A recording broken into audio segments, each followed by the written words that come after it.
प्राचीन काल में सूर्य देव का तेज इतना प्रचंड था कि कोई भी साधारण जीव उन्हें सीधे देख नहीं सकता था। उनकी दिव्य ऊर्जा ब्रह्मांड को चलाती थी, पर यही तेज उनके पारिवारिक जीवन की सबसे बड़ी परीक्षा भी बना। सूर्य देव की प्रथम और प्रमुख पत्नी थी संज्ञा, जिन्हें सरन्यू भी कहा जाता है।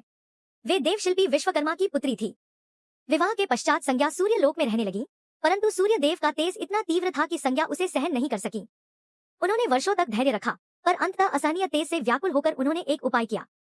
संज्ञा ने अपनी छाया से एक प्रतिरूप स्त्री की रचना की, जिसका नाम था छाया।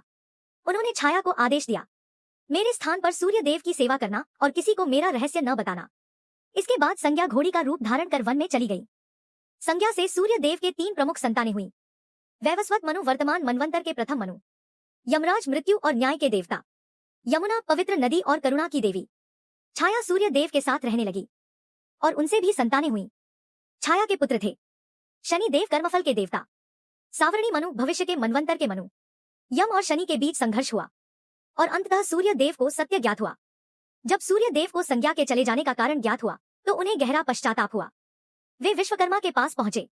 विश्वकर्मा ने अपने यंत्र से सूर्य देव का तेज कम किया, जिससे उनका स्वरूप सहनशील बना। सूर्य देव वन में पहुंचे और घोड़ी रूप में संज्ञा को पहचान लिया। उन्होंने स्वयं भी घोड़े का रूप धारण किया। उनके मिलन से जन्म हुआ अश्विनी कुमार, देवताओं के वैद्य, आरोग्य और चिकित्सा के देवता। इसके बाद संज्ञा पुनः अपने वास्तविक रूप में सूर्य लोक लौटी। कुछ ग्रंथों में सूर्य देव की एक और पत्नी का उल्लेख मिलता है, रागी। रागी से सूर्य देव के पुत्र हुए रेवंत, जो घुड़सवारी और शिकार में निपुण थे।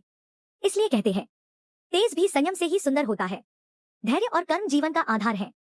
हर संबंध में समझ और संतुलन आवश्यक है। जहां प्रकाश है वहां छाया भी है, और जहां संतुलन है वहीं सृष्टि का कल्याण है। सूर्याय नमः।